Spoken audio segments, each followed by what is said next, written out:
Hello, I'm Ott Ilves. I'm a growth and marketing advisor for tech companies. I used to previously work at different user acquisition roles at Pipedrive, and I built the marketing team over at Ampler Bikes over the last 4.5 years.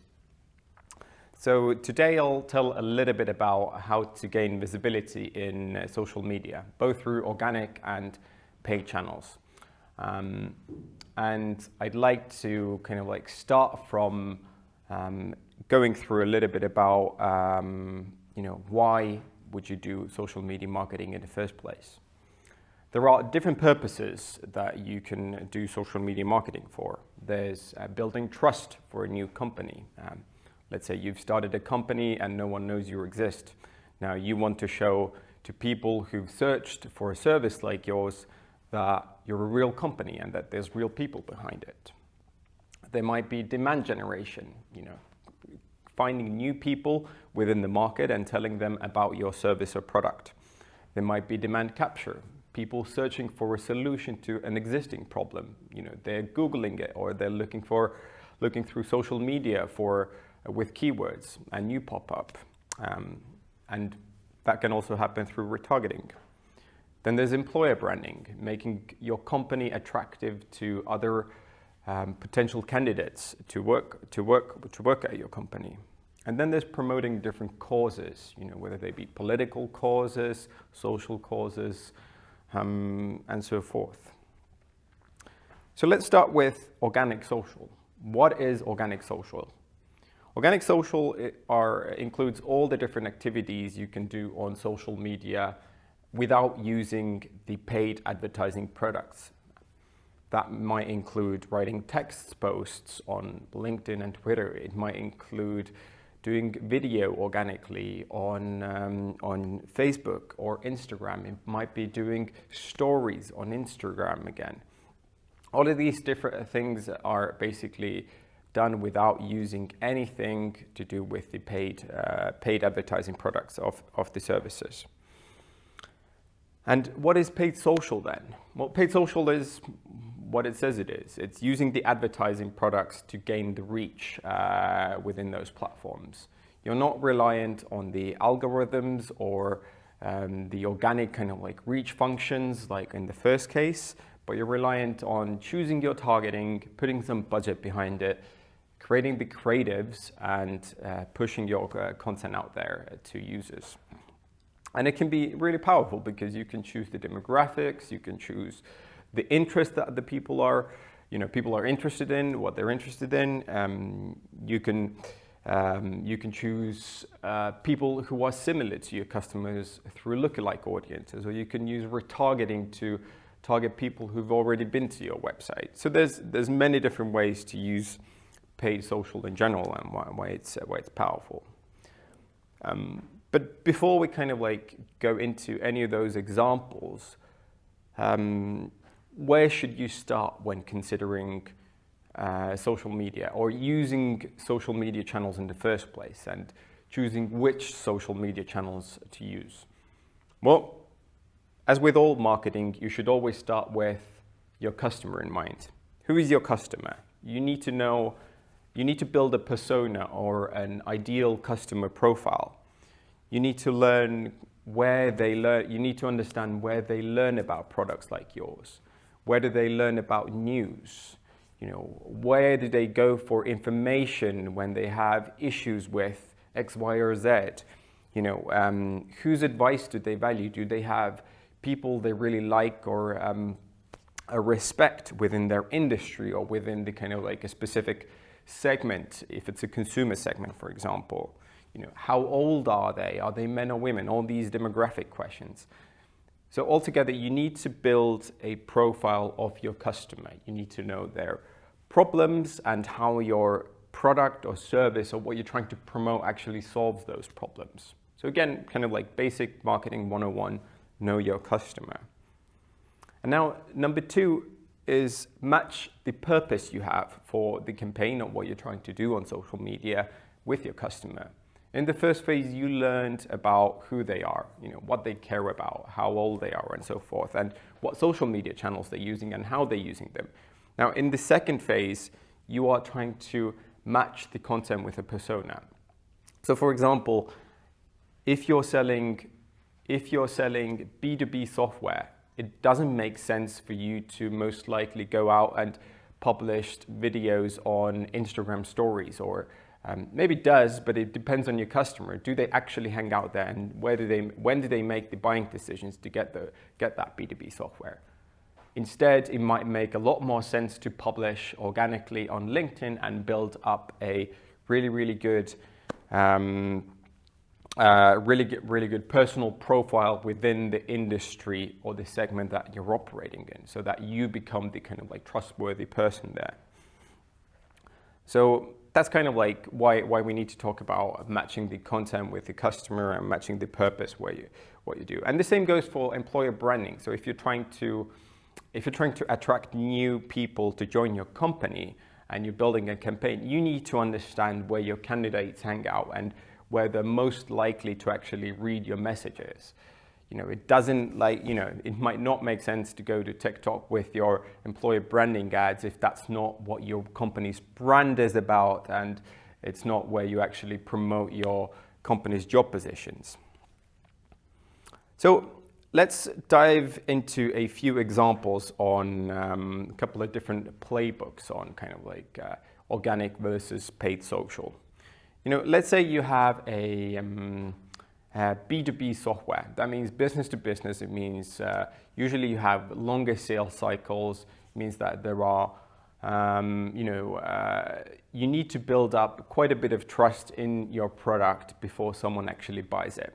It means that the people buying are most likely, they might be on Instagram or TikTok. That's not where they go to find information about their daily work lives. So how do you choose the channel where you do your social media promotion? In this case, it might make sense, for example, to use LinkedIn or Twitter. Let's say that these discussions take place on LinkedIn or Twitter. We've learned this from the first customer research process, that they hang out there, they learn about their business problems and solutions on those platforms, and they follow people on those platforms. Now, it might make sense to actually write strong opinion pieces on those platforms multiple times a week. A great example of this, for example, in Estonia is Peep Laia with Winter. He has positioned himself as the go-to messaging and differentiation person. So he writes on a weekly basis, he writes that companies need to differentiate themselves from other companies, and that before they go to market and before they spend lots of money on getting people onto their website, they need to figure out whether that message actually resonates with the people. So that's his shtick, and he writes about it multiple times a week. And guess what? What does his product do? His product does B2B messaging tests for companies. That means that when people find his posts, they go and check out his profile. They find that Winter is a solution to their specific problem about how do I differentiate and how do I make my message resonate. Another example, let's take a B2C organic and paid social playbook here. When I worked at Ampler, we used organic as a trust building exercise. People often go to social media to do research about different products. So they start off with looking at, okay, is this a real company? They look at Ampler. Okay, it seems that there's real people behind it. They invest money into content. They invest money into having a presence on social, which means that, okay, I've now built up a level of trust. That's great. There might be communities. We, for example, used communities, the community features on Facebook as well, to connect the different riders there, where they also went and asked questions about, okay, how does the e-bike work specifically? What are the issues with it? Where can I get it fixed? All of these things, and this is all part of the same kind of like social microcosm, so to speak. But this was never about kind of like reaching new customers per se at that point with organic social. For that, we often used paid social as a demand gen and a demand harvesting mechanism. Now, As a demand gen tool, we used it with the Facebook ad products. We set up targeting. We invested a lot of money into building great video and photography. And we chose, the demographics and the interests. So we also used lookalike audience to actually reach various consumer groups with that message. So we put out, okay, this is a great e-bike for urban commuters, and it was targeted to, let's say, 45 to 60-year-old people, men in the area of Berlin, and there might have been one or two other similar attributes connected to that. Or it might have been a lookalike audience with, like, let's say 1% lookalike of our current customer base in Germany, and that would have been, the target audience. So that was the dimension. That's how we got people onto our website. Now we would have used retargeting.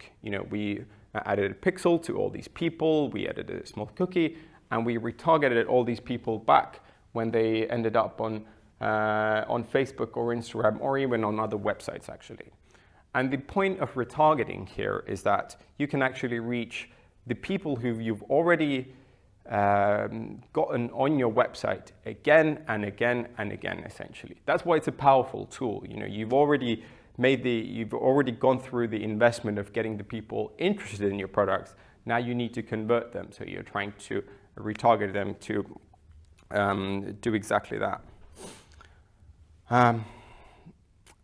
Now, let's talk a little bit about the importance of content in all of this.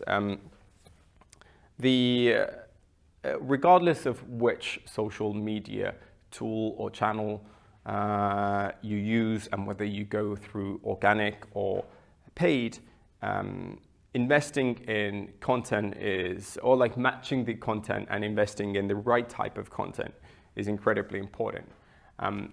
If you're trying to build a profile with and show that you have a very, very high quality product, let's say that you're selling 200 euro shoes, and the photography and video material you have is, very simplistic, it doesn't really show you from the best possible angle, then it's not going to build the trust necessary for actually converting those customers who end up on your social media site. That's why it's important to actually make sure that you plan your social media schedules ahead of time, that you plan time for productions, you plan time for editing, and then you plan time for publishing.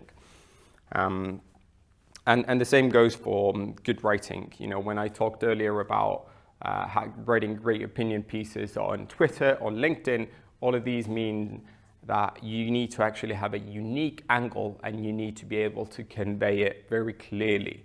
And you need to be able to kind of like have a clear positioning also. Saying something 100 other people are saying is not very interesting, and it's not going to actually get you to reach, and it's not going to actually feed the algorithms in a way that you will need them to. All right, so let's talk about analytics in social. Analytics can be a little bit of a complex topic in social media marketing. Because oftentimes, someone might actually see your post on social, and they might later write your name on Google or literally in the search bar and come to your website directly and then purchase your product or service. And you might not actually see in your Google Analytics report or on your social analytics platform that this person clicked and then came to your website, right? So how you actually overcome that is through post-purchase surveys. When someone purchases, or when you go through the conversion event, you set up a small survey asking, hey, how did you find out about my company or this service? And then they might respond, hey, I saw this great post from Peplaya about XYZ, right? So that's a great way to actually use post-purchase surveys to figure out whether your social is working and driving leads to your service. Other methods are, of course, analytical, as I mentioned, Google Analytics and social analytics platforms themselves. You look at kind of like the cost per click, of course, but you need to go beyond that. You need to understand, with every paid campaign especially, you need to understand what is the cost per acquisition, the CPA. How much money did you actually spend to get one customer? Because that needs to make sense in your overall lifetime value or overall price of the product sense. So that's why you need to take a look at the kind of like the overall bigger picture with your marketing spend and budget. And I think that's about that in terms of like paid social and organic social. There's a whole bunch about kind of like how to different playbooks, different tactics in all these different platforms, but the kind of like basics always comes back to the same, know your customer, know your purpose, have a unique voice, and get good at social media marketing like that. Thanks.